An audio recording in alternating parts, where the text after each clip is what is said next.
अहराम मिस्र 6000 साल से कैसे कायम हैं? क्या अहराम मिस्र एलियंस या मिस्रियों ने तामीर किए थे? आज के जदीद दौर में कोई भी कंस्ट्रक्शन कंपनी एक भी अहराम मिस्र तामीर करने से क्यों कासिर है? अहराम की तामीर के मकासद क्या थे? अहराम मिस्र 6000 साल पुराना पेचीदा हैरानकुन मुअम्मा है जो आज तक सारी दुनिया के लोगों के लिए बाइस से हैरत है। अहराम मिस्र दुनिया के कदीम 7 अजाइबात में से एक अजूबा है। इन अहरामों की तामीर के हवाले से दो राय पाई जाती हैं।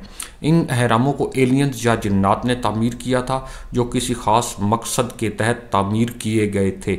इन अहरामों को मिस्र के ग़ुलामों या मकामी बाशिंदों ने तामीर किया था। ये भी बयां होता है कि कदीम मिस्र के लोग काला जादू या कबाला जादू में महारत रखते थे।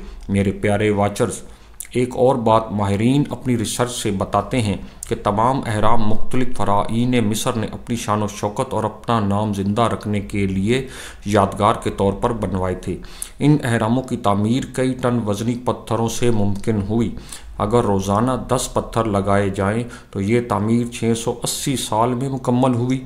अगर रोज़ाना 100 पत्थर या ब्लॉक्स लगाए गए तो ये तामीर तकरीबन 70 साल में मुकम्मल हुई। मेरे प्यारे वाचर्स, एक बात तो तय है कि अहराम मिस्र तामीर करने वाले लोग ज़मीन के एक्यूरेट रेडियस के बारे में जानते थे।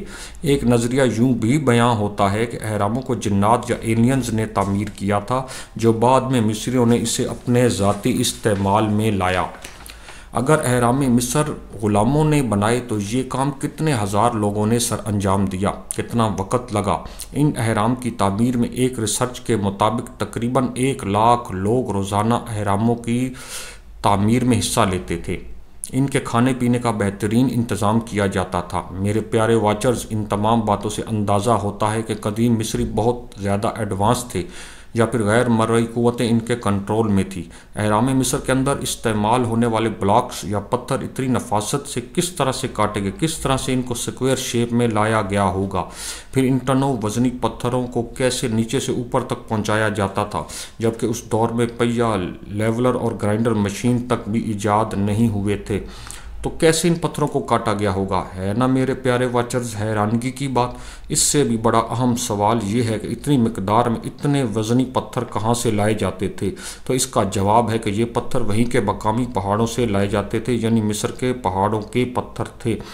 इन पत्थरों के दरमियान जोड़ तलाश करना भी बहुत नामुमकिन है कि इतनी नफासत से पत्थरों को एक दूसरे के साथ जोड़ा गया कि एक एटीएम कार्ड भी उनके अंदर दाखिल नहीं किया जा सकता। मेरे क्यूरियस वाचर्स, आज के दौर जदीद में कोई भी कंस्ट्रक्शन कंपनी अहराम मिस्र जैसा एक भी अहराम बनाने से कासिर है, और इतने बड़े पैमाने पर पत्थरों की कटाई, फिर शेप में लाकर एक जगह से दूसरी जगह कई टन वज़नी पत्थरों की तरसील या ट्रांसपोर्टेशन भी आज के जदीद दौर में कोई भी इंटरनेशनल कंपनी करने से कासिर है। जबकि कदीम मिस्रियों ने यह सब कैसे कर लिया? है ना हैरानकुन बात। इन तमाम हक़ाइक़ की वजह से कुछ माहिरीन का कवी ख्याल है कि अहराम इंसानों ने नहीं बल्कि एलियंस या जिन्नात ने तामीर किए थे।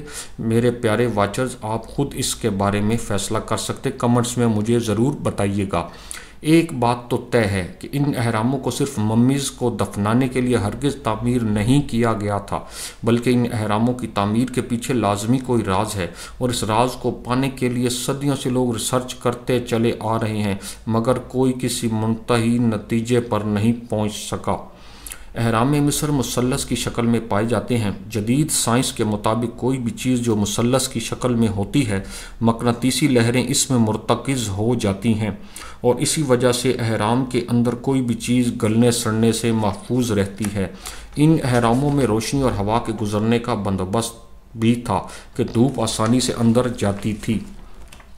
गिज़ा पिरामिड्स जो बहुत ज़्यादा मशहूर हैं, इनमें तकरीबन 65 लाख टन पत्थर के ब्लॉक्स इस्तेमाल हुए हैं। टोटल 23 लाख ब्लॉक इस्तेमाल हुए हैं। एक ब्लॉक का वज़न 1 टन से लेकर 4.5 टन तक वज़नी होता है। 12 बुर्ज खलीफा हों तो उनका वज़न गिज़ा पिरामिड्स के इन 3 अहराम के बराबर है। मिस्र में कुल अहरामों की तादाद 118 से 138 तक बयां होती है। खुफू पिरामिड्स किंग खुफू ने अहराम तामीर कराया था।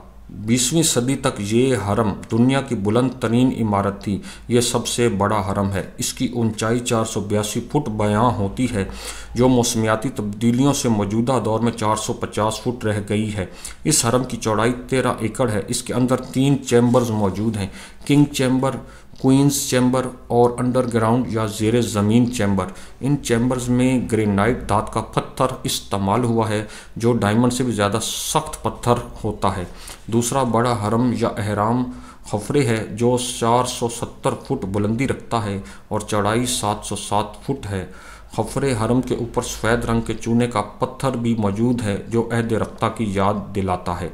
तीसरा बड़ा हरम मेनकोर है, जो किंग मेनकोर ने बनवाया था। किंग मेनकोर अपनी ज़िंदगी में इसे मुकम्मल ना करवा सका, तो इसे जानशीन ने मुकम्मल करवाया। इसकी ऊंचाई 213 फुट जबकि चौड़ाई 365 फुट बयां होती है।